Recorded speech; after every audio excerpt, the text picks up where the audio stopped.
Hello everyone and welcome back to MV Tutors. I'm Tsilo and I'll be looking at Venn diagrams with you today. So we're just going to look specifically or with more focus on the shading, especially when different events are occurring. Alright, so let's just start with a little bit of theory and then we'll get to the shading of the Venn diagrams. So what are Venn diagrams? Well, basically, they are visual representations of mathematical sets and they are used to show how events are related to one another. All right, so you'll be given a whole lot of information and you need to then determine, or rather using Venn diagrams, package it quite nicely. And from there, you can work out probabilities and so forth. And so first, we're going to talk about the sample space. What is it? All right. When you think of Venn diagrams, you're just mostly probably thinking about the circles. But there is this square, all right? And we call that the sample space. Basically, it is a set of all possible outcomes. So within the sample space, if they say 100 people were surveyed, then the sample space needs to have 100. When you add all the numbers up, you need to get 100. Okay. And then we talk about events. And basically an event or events are a set of outcomes. All right. And we represent the events with circles, whether we use 2 or we use 3. All right. We haven't yet addressed Venn diagrams with 4 circles, but I'm sure it's nothing that's impossible. And then now let's talk about the union and intersection, because that's quite a thing with Venn diagrams. When we look at the union of events, which we represent with a symbol that looks like a U for union, it's basically a set of all outcomes that occur in at least one of these events or one of the events. All right. So if ever you have a question or a scenario where they say at least calculate the probability that at least one person took part in that event, then you know you're looking at the union of events. And I know I haven't, never mind. But anyway, so I've written a note in red here. So with Venn diagrams, whenever we unite events, shade in the same direction to get the answer. And what do I mean by that? So whenever we're looking at maybe event A, maybe that's event A, that's event B, that's event C, and I say what is the union of all the events? Maybe I have event A there, union event B, union event C. Basically gonna shade in the same direction, and we see that the answer will be everything shaded. Okay, so that's how you deal with the union of events. But let's just rub it out. What about the intersection? So intersection of events, basically, it is a set of all outcomes that occur in all of the events, not a scenario where you have at least. It's basically all of the events. All right. And with the intersection of events, if maybe you have event A, event B, event C, you will use a symbol that is like an N.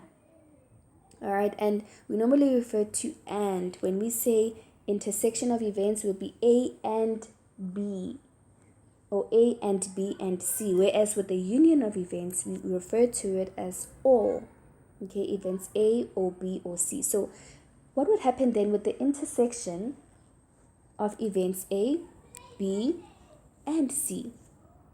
So we need to now, here I've written a note that said, whenever we intersect events, shade in different directions to get an answer.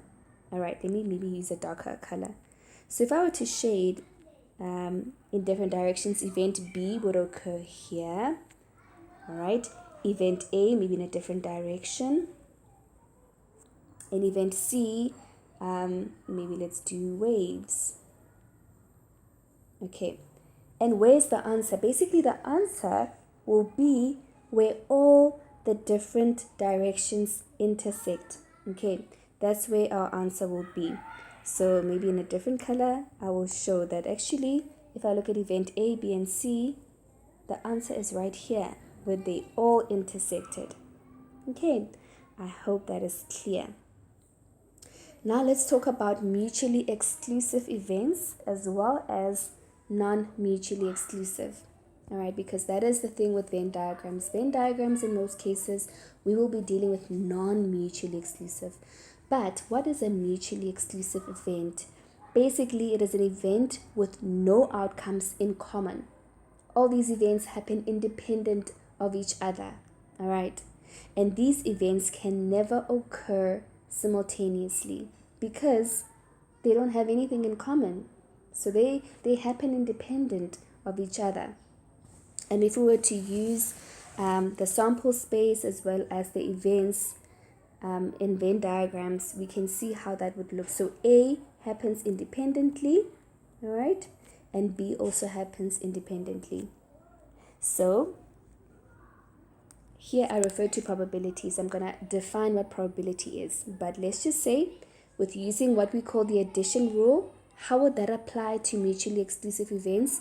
Basically, if I wanted the probability of A or B, remember O with the union. Basically, we're just going to look at the probability of A happening plus the probability of B happening. There is no intersection there. And then, if I had the probability of A and B means the intersection. Is there an intersection between A and B? No, there isn't. So that probability will just be 0. Now, if you look at non-mutually exclusive events, which is what we'll be looking at quite a lot with these Venn diagrams, those basically are events with outcomes in common. There is some form of intersection.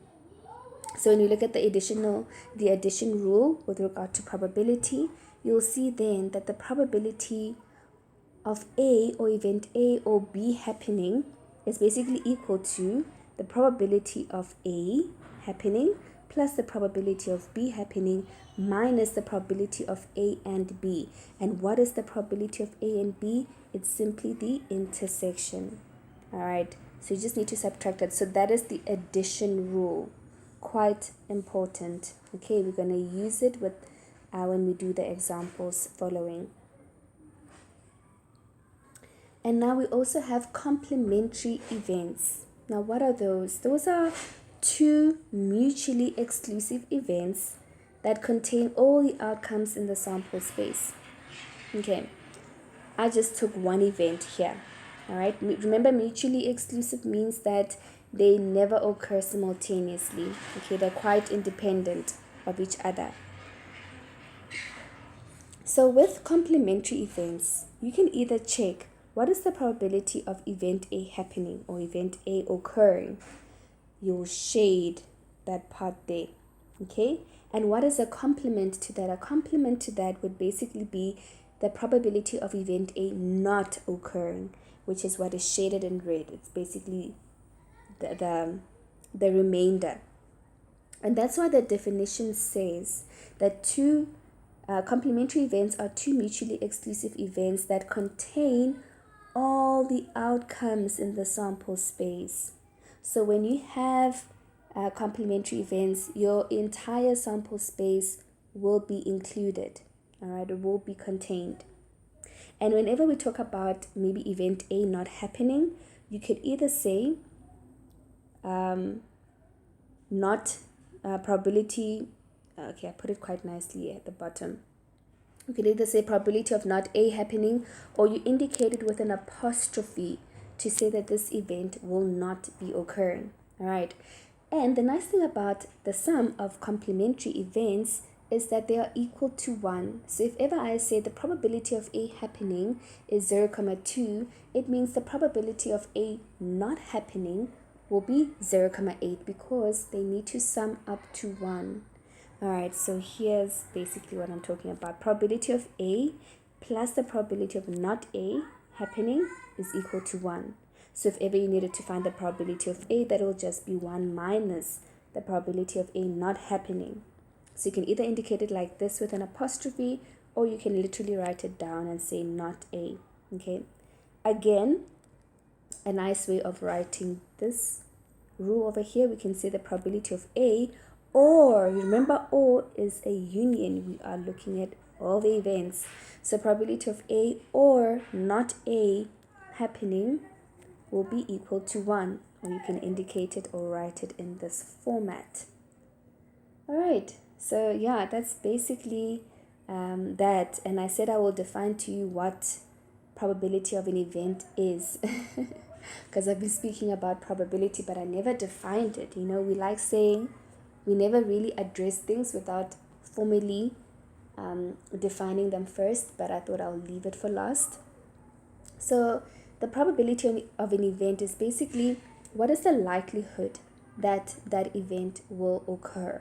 All right, and the probability of an event occurring will lie in between 0 and 1. Okay, if ever you get probability of 0, it means that that event will never happen. If you get a probability of 1, it means that that event will always happen. And in order for you to calculate the probability of an event happening, is basically you take the number of outcomes in an event and we divide it by the number of outcomes in the sample space. So it's very important for you to identify the sample space from the get-go, or at least be able to quantify it. All right, and if you want to have an example or to look at a video which addresses more the probability, you can have a look at, I think I'll put the link in the comment section there, or description. But basically there is a video that we've covered already for probability, including the counting principle. Okay, so now let us get to the gist of this video. Sorry about the noise. Goodness, they're starting again. Okay, now the shading of Venn diagrams. Let me choose another color, maybe a nice green. Let's see. Yeah. Okay, let's go with green. So now let's have a look. If I were to shade a Venn diagram to basically understand, looking at 2 events, for now we'll have a look at 3 events a bit later. So here I have A intersection B. So basically probability of event A and B occurring. All right, remember when you talk about A and B, I told you here, I gave you a clue there, that when we're looking at the intersection of events, basically we shade in different directions to get the answer. Okay, so let's see. So let's look at event A happening. We'll look at the entire A. All right, let's look at event B. That's basically going to, maybe let me use a different color. So that's event B.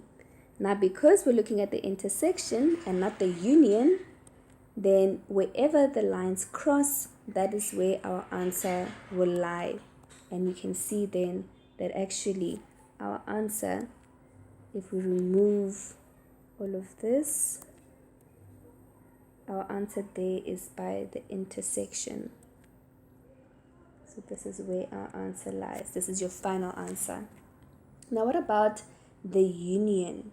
How do we deal with event A or event B occurring? Remember, union, U stands for or, whereas intersection stands for and. Okay, so here we're going to shade it in the same direction. That's the tip that I gave you here, that if you have union of events, whenever we unite events, we shade in the same direction to get the answer. So here, what is the likelihood that event A or B will occur? We shade it in the same direction, so that's A, event A happening, and then B, we continue in the same direction. This is event B, and that is your answer.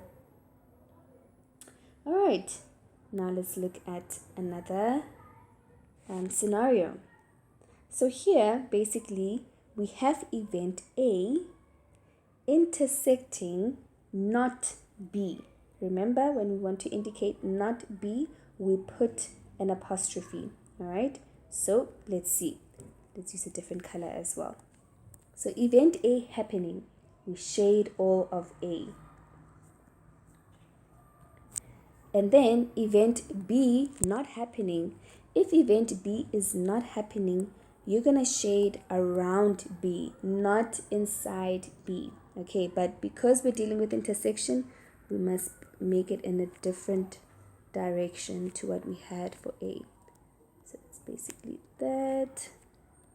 And be careful not to get inside B.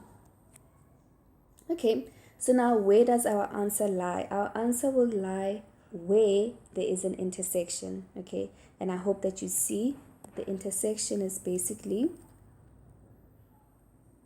over here. Maybe let me just color in to save a bit of time. So basically there lies our answer. Okay. Yeah, I hope you can see it and that it makes sense. Okay, so that's A, that's B. So A and not B will lie over here.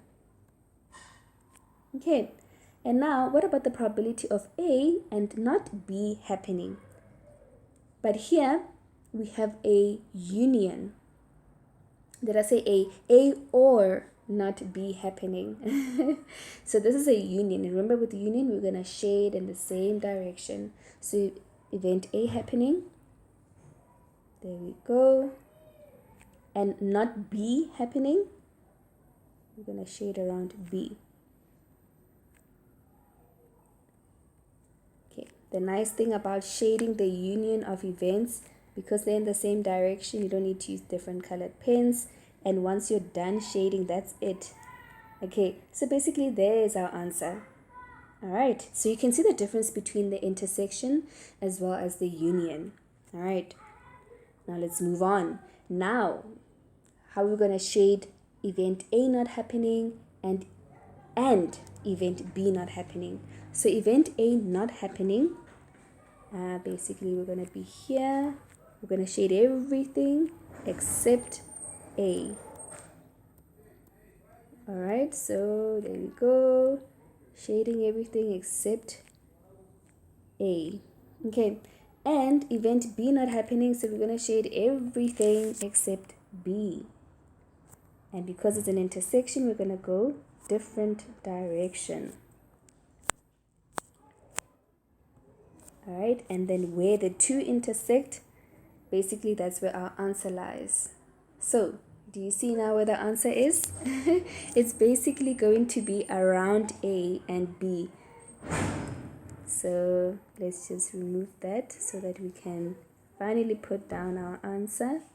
I hope you saw it. I hope it's clear. Because in an exam situation, you don't want to show your teacher a whole lot of things happening. You just want to, or the marker rather, you just want to show the marker that actually I understand what I'm doing. In technical drawing, what we did previously, or EGD, we call it construction lines. So basically we're just creating our construction lines so that we can see ultimately where our answer lies. So event A and event B not happening, we're basically shading all around. Now how do we handle the union of event A not happening with event B not happening, okay, or event A or event B not occurring? Okay, so here we're going to shade in the same direction. So what are we going to do? Event A not happening. Basically, I'm going to shade all around A. Everything around A, not within A. And then event B not happening. Everything around B. Okay, we're shading in the same direction because we're dealing with OR. Remember? OR. So there we go. And do you see that? So event A not happening or event B not happening, we shade everywhere except inside.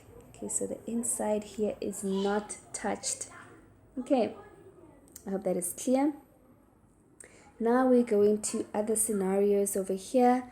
So basically we have event A not happening. And I wrote in brackets there, not A happening. So in that case, we've already done scenarios like that. So A not happening will just be around A. And then not B happening, Actually, I should have put these at the top because we've been addressing it. By now you know how we shade event B not happening or event A not happening. All right, we shade all around it. Okay, so that's how we deal with that. Now what about Venn diagrams with 3 sets? All right, so if we have event A intersection, event B intersecting, event C, basically what is the likelihood of event A and B and C occurring? So because we have intersections, I'm going to use different colors over here. So event A happening, there it is. Event B happening, there it is. And event C happening,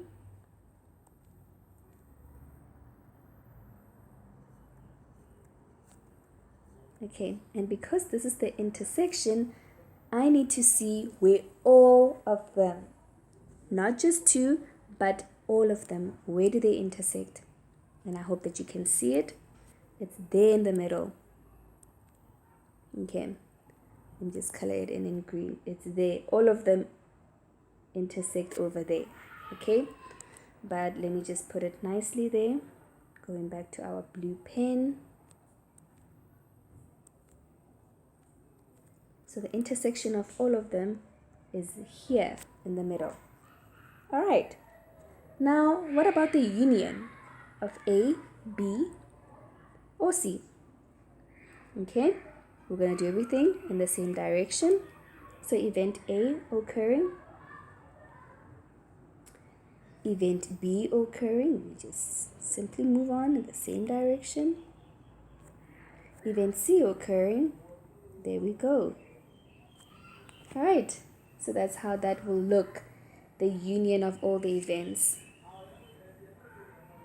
Now, what if we look at the intersection of A not happening and B not happening and C not happening? Same story, because we're doing an intersection, different directions. So A not happening, it's gonna be a mess, but it's a nice mess. We are getting our answer, so let's do this. Okay, everything but not A. Okay, it almost went into A. So not A happening is that. What about not B happening? Okay, not B. Should be careful how I draw these lines. Okay, not B happening.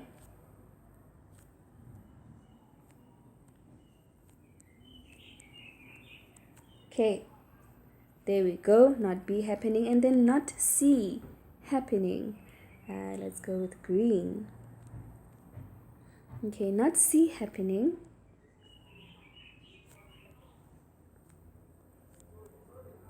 Are you already seeing where the answer lies? Okay, not C happening. Okay, and with all of that, we need to now check where the intersection. Okay, let's go back to our blue. Remember? So inside A, no. Inside B, no. Inside C, no. And we have our middle over there. Yeah. Okay, so where are they all intersecting? Where are they all matching up? It's basically outside. Can you see that? So basically outside we have all 3 colors intersecting, but everywhere else, no, we don't. So where's the intersection? I put there A, B. See, the intersection of all events is actually outside, so that's where our answer will lie. All right. I hope you see that, you get it. Okay, now what about the union of all these events not happening? Remember, we will basically use the same direction. So with A not happening, okay, This is where our answer lies for not A. Event not A occurring. And what about event B not occurring? So event B not occurring, it's basically outside of B. All right. Everything outside. Okay. Let me just take it back. Yeah. Everything outside of B. Okay. There it is happening. And then what about event not C happening? So everything outside C. There we go. We're going all around it. All around C.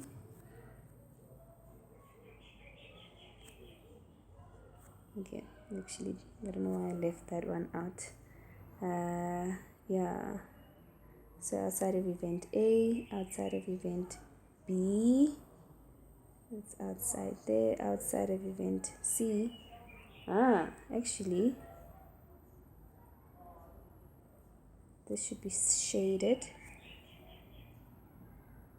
Okay, I'm getting the middle not being shaded. Okay, outside of A, we're doing everything outside of A, outside of B, everything outside of B, outside of C. So the only place that's left is in the middle. Can you guys see that? So yes, all the union, but the middle part is untouched. So we're shading everything except the middle.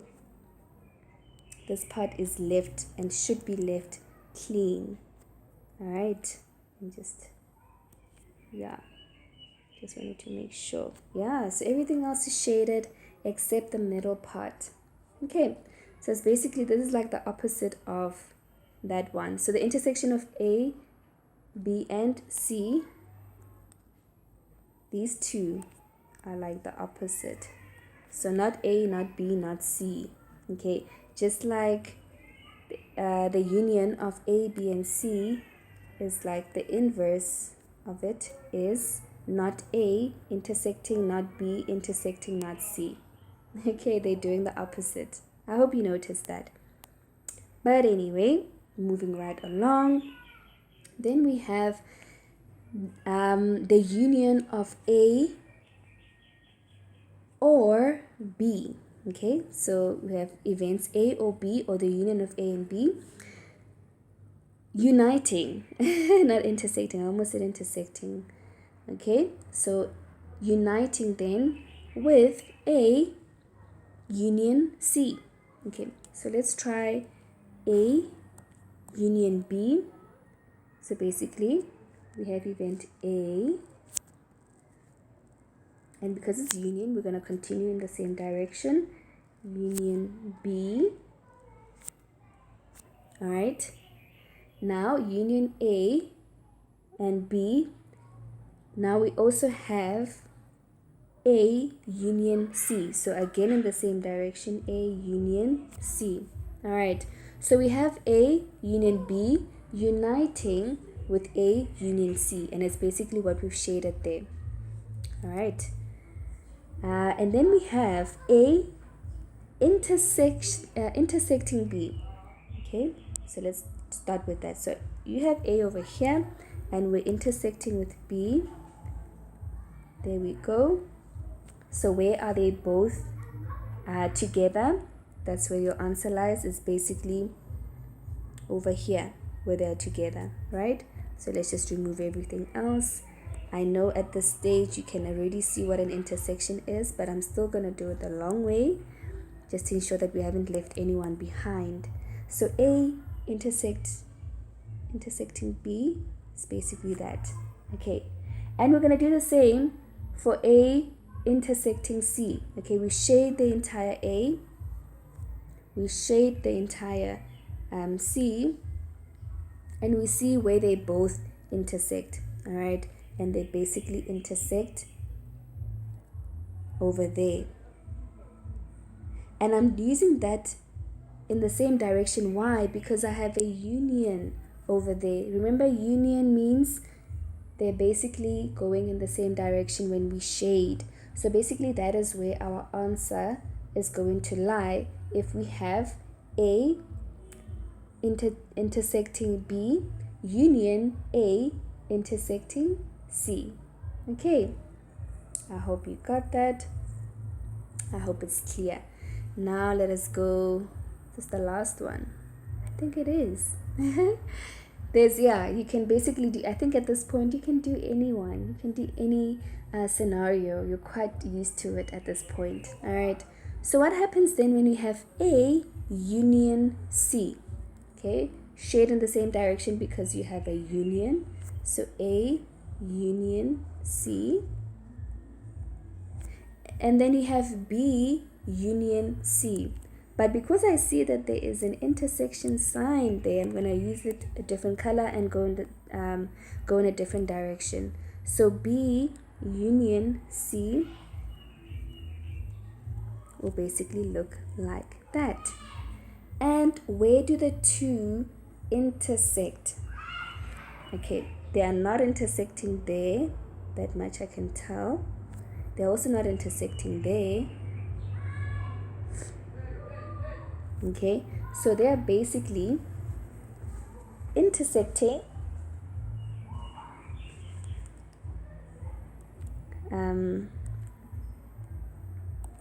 okay, they're basically intersecting in this region over here between A and B and between A and C and also between B and C and then just C alone. Okay, so I'm just gonna remove all of that and then shade it nicely. So we have all of that. That is where our answer will lie. Okay, so that is that.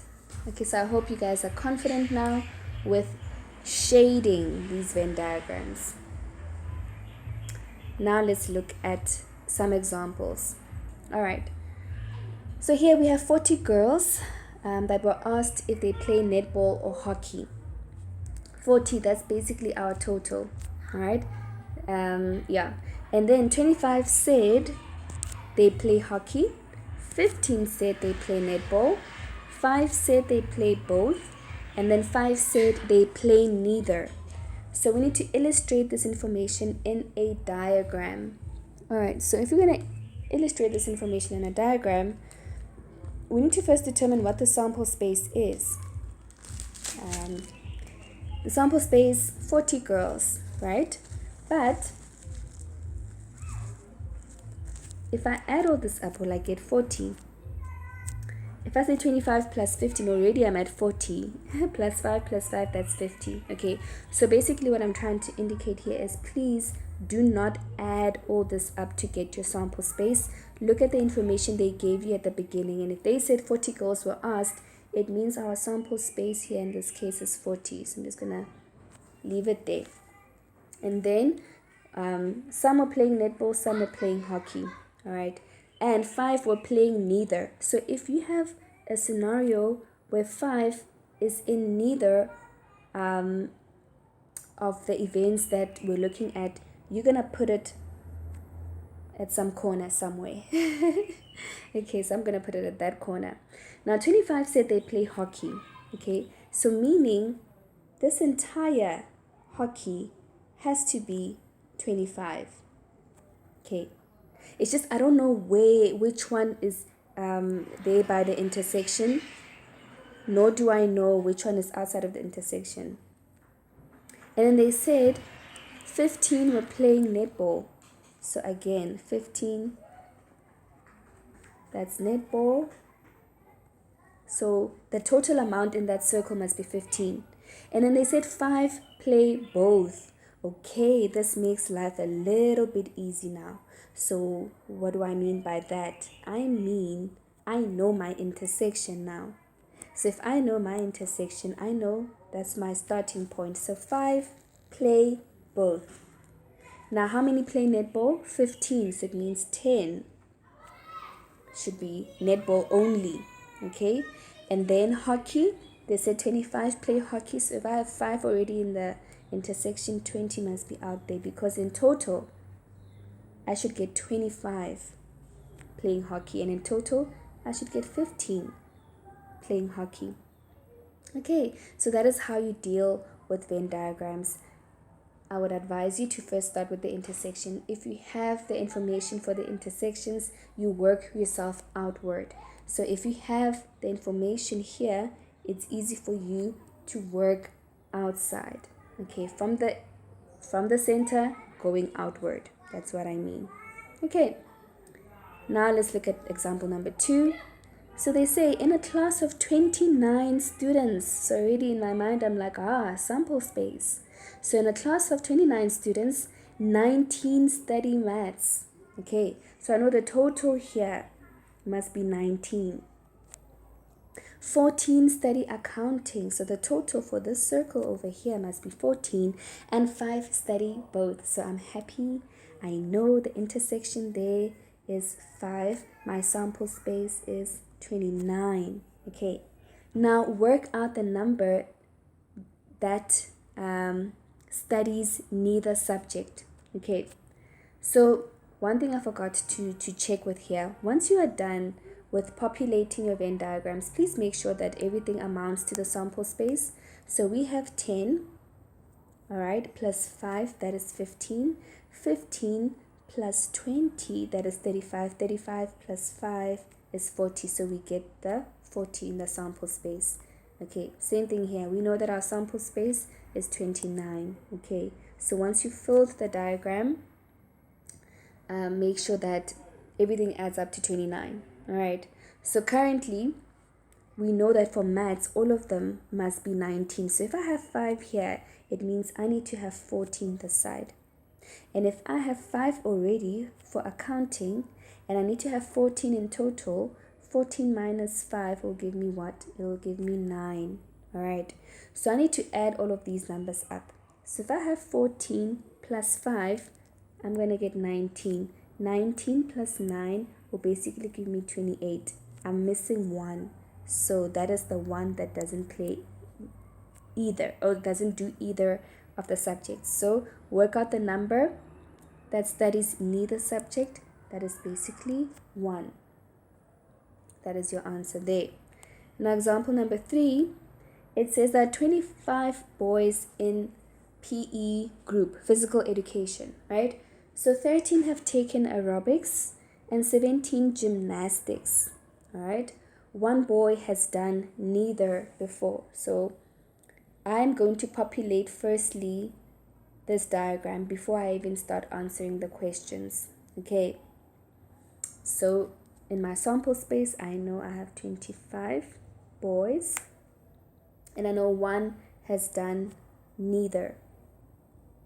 Okay, so aerobics, I know that I have 13. Gymnastics, I have 17. Okay, now what is the intersection? They didn't tell me. So now I need to go and answer these questions here because I can't really fill in this diagram. I know the total of aerobics is 13. The total of gymnastics is 17. So, sure. Okay. And one does neither. So I really don't know what's happening. But now the first question says, find the number of boys who have taken both activities.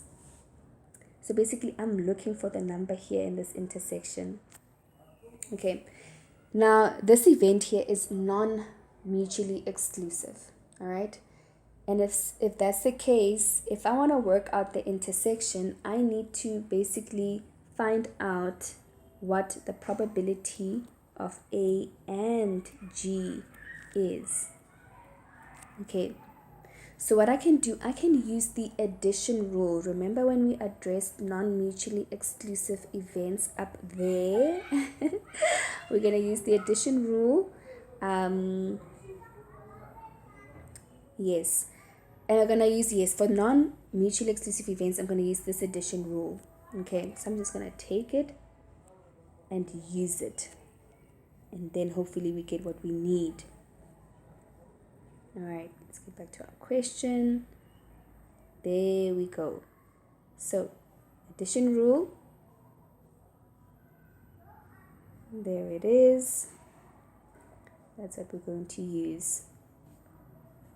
So, do I have the probability of A? Yes, I do. Or the number. Actually, in this case, we're not calculating probability here. We're looking for the number.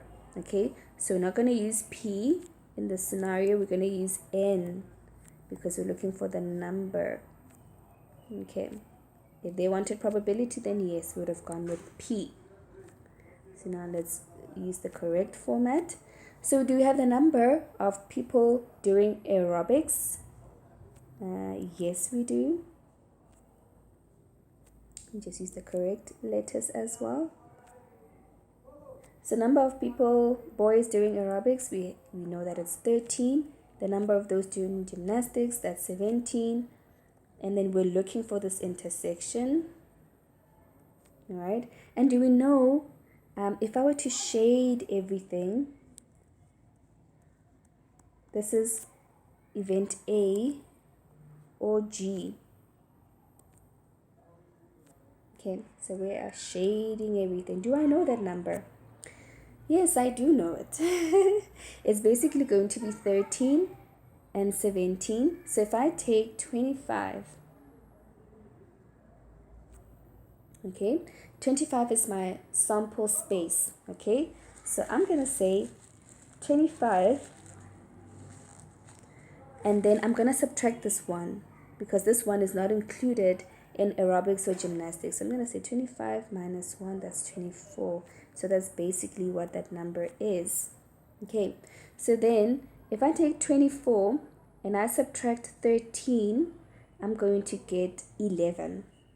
And if I take 11 and I'm going to subtract 17, I'm going to get negative 6. So negative 6 is equal to negative of that intersection. So basically, the number of people or number of boys taking both activities will simply be 6. Okay, I didn't give myself enough space to do this. So I have my intersection over there. That's just one way of working out this. What if you didn't know the addition rule? What if you haven't yet covered the addition rule in class? What could you have done? Okay, I'm going to give you another way of doing it. I could have said, hey, I don't know what that value is, but I know that it's x. Okay, that needs to be solved. But in terms of event A has to amount to 13. So basically here, I'll have 13 minus x. And for gymnastics, I know that there must be 17 in total. So this will be 17 minus x. Okay, we already know from calculating it here that x is 6. But let's just say we didn't know that it's 6. And we just put it as x. So what are we going to do now in order to get x? I will say in my sample space has to equate the event of A, all of it, event of G, so A union G, number of A union G, plus the number that does neither, which is that 1. Okay, so our sample space is 25. Then I have 13 minus x plus 17 minus x. Okay, plus that 1. Please let us not forget that 1. And then we're just going to work it out. So 25. So I have 13 over here plus 17, which is basically 30. 30 plus 1, that's 31. And then I have minus x plus x minus x, so that I'm left with minus x. And then I take 31 to the other side, so 25 minus 31 is minus 6, which is equal to minus x. So basically x is 6. Okay, so there we go. There are 2 ways in which you can solve it. May you please use either one, don't use both, as long as you get the answer. So we know that the union is 6. And we know that this is 13 minus 6, so that's going to be 7. And on the other hand, we have 17 minus 6, so we're going to be left with 11.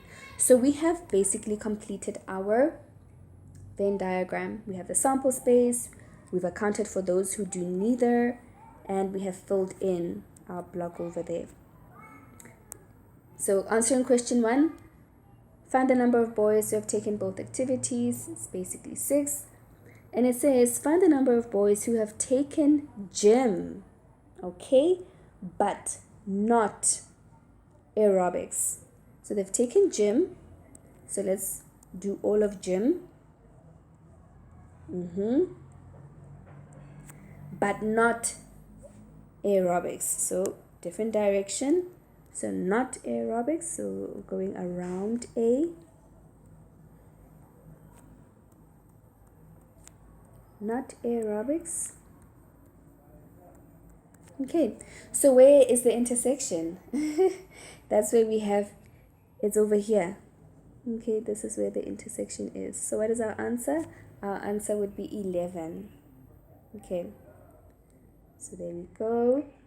And then C, find the number of boys who have taken at least one of these activities. So at least one of these activities basically means 1 is the minimum.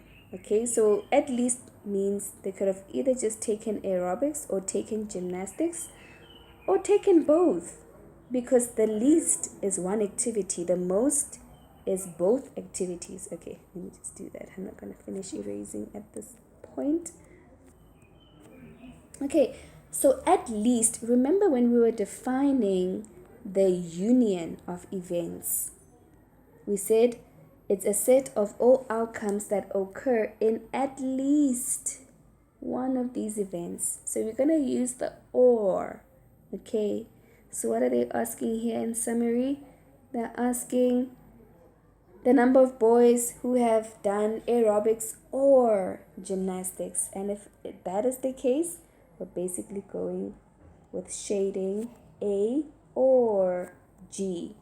And then we need to count everything. So 7 plus 6, which is 13, 13 plus 11 now, which is going to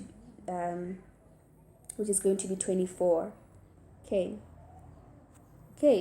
Or you could have used again this addition rule, which is the number of aerobics or gymnastics. So number of aerobics is 13 plus the number of gymnastics, that's 17. 13 plus 17 is 30, and then 30 minus the intersection, which is 6. So 30 minus 6 would be 24. That's another way of getting it. Okay, and then the last example. Oh my gosh, I feel like I've been talking so much. I need a break. And I have a runny nose in the background. Okay, now let's look at an example where we have 3 sets. All right, so in a group of 105 students, I already know that's my sample space. 70 passed maths, so I know 70 should be there. 60 passed geography, and 45 passed physics. Okay, if you take 60 plus 45 plus 70, it definitely does not give you 105, like I said with the first example. So please do not add these up and think you're going to get your sample space. Your sample space is that group at the beginning. All right, now it says 30 passed maths and geography. Okay, so 30 passed maths and geography. So I'm going to look at the intersection of maths and geography, and I know that intersection is 30. Okay, 35 passed geography and physics. So the intersection of geography and physics is 35. So I know that's 35. 25 passed maths and physics. So 25 passed maths and physics. So that's going to be there. Okay. 15 passed all subjects. So that's basically the intersection of everybody. Okay. And that's going to be 15. Like I said, we always strive to start at the beginning, at the intersection, and then we work ourselves out. So 15 passed all subjects. So now if 30 passed maths and geography, I already have 15. What am I left with? 15 to make 30. Now if I look at geography and physics, they're 35. I already have 15. So I'm left with 20 for it to be 35. And then for maths and physics, there's 25. I already have 15. So they're 10. Okay. And the thing there is just to make sure that everything counts up to 30. So here, everything here counts up to 30. 15 plus 15. And then on the other end, 35 geography and physics. Yes, 15 plus 30 gives me, 15 plus 20 gives me 35. And then lastly, when you look at maths and physics, we have 25. Why did it have to be the least? Why couldn't maths and physics be 35? Okay, I guess it's the maths, ne? It's dropping. All right, and then 15 passed all subjects. So we are done with that. Now we can go outward. We know that math has to have 70. Okay, so currently what do we have for math? We have 15, so that's 30. We have 10, that's 40. Okay, and we need 70. So meaning I'm left with 30 in order for it to be 70. Okay. All right, so we're done with math. And now let's go 60 past geography. Oh, actually, math did quite good. 60 past geography. Okay, so what do we have so far? We have 15 and 15, which is 30. Then we have 20. So we have 50 so far for geography. We just need 10 more in order to get the total of 60 for geography. So that's great. And then physics, 45 past physics. So currently we have 10 plus 15, which is 25. 25 plus 20, that's 45. So there we go. You can just put 0 there. All right. Now we're done filling in. Are we done? Done. Let's just make sure. If I were to... So neither of them. There's no number here. Ne? That's neither. Let's add all of them up. I should get 105. So if I have 30 plus 10, that's 40. 40 plus 15, plus another 15, that's going to give me 70. 70 plus 10, that's 80. 80 plus 20, that's 100. I am missing 5. Oh, okay. So if that's the case, it means 5 are doing neither. Alright, so I thought it's 0. So it's good. If I had continued doing this without checking, yeah, my answers probably would have been wrong. But anyway, let's see. So it said, find the number of students who passed at least one subject. Remember, if it's at least, it means I need to get the union of math with geography with physics. Okay? And that's basically shading everything inside. And how much is that? That is 100. We just checked. Okay. Let me just remove all of those shadings. Okay. That's basically 100. And then find the number of students who passed exactly 2 subjects. Okay. So if it's exactly 2 subjects, let me get a different colored pen, maybe pink. Exactly 2 subjects would be maths and geography. Okay, so that's the 15 there. But the other 2 subjects, I have physics and geography, so that's the 20 over there. Another would be maths and physics. Okay, please do not include the 15 that's in the center here because that's now 3 subjects. So exactly 2 subjects would be the 10 plus the 20. What's the other one there? Plus the 15. Ooh, so that's basically 45. Ne? Yes, 45. And then C, passed physics and failed maths. All right, so if they passed physics, let me just remove all this shading over there, populate it again just so that we know what's going on there. I remember we had 15 and another 15 and then there was 10 and 20. Okay, so now if they passed physics and failed maths. Okay, so it's basically the number of maths intersection, not physics. That's basically how we put it. All right. So what about, so they passed, no man, how did I put it? They passed physics. Ooh, nah, I made them fail maths. They passed physics and they failed maths. So it's physics and not maths. So let's go shade all of that. All of physics, intersection. So all of physics, here it is. And then intersection, different direction. Intersection, not maths. So if it's not maths, it's anything or everything outside of maths. And then we go and see where they intersect, and that's where we write our answer. So not maths. So where do they intersect? They basically intersect over here. Okay, this is where the intersection is. Okay, this is everything over here. Okay, and do you see that actually that number is 20? I know I've written quite a lot, but anyway, let me just remove all of this. So this is basically where we are ultimately. And that number there is 20. Okay, see where the shading comes in?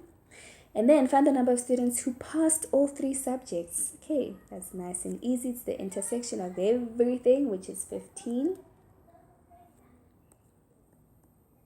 And then lastly, E, find the number of students who failed maths, given that they passed geography. So, number who failed. Why are they failing maths? Why? They failed maths, given that they passed geography. So the intersection basically, okay, they failed maths, so not maths, and then geography, yes, geography. So this is geography. Let's use a different colored pen. So here's geography,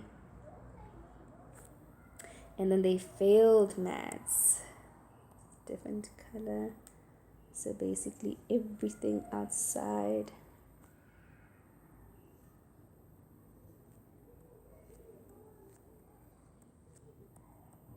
Okay, so do you see the intersection?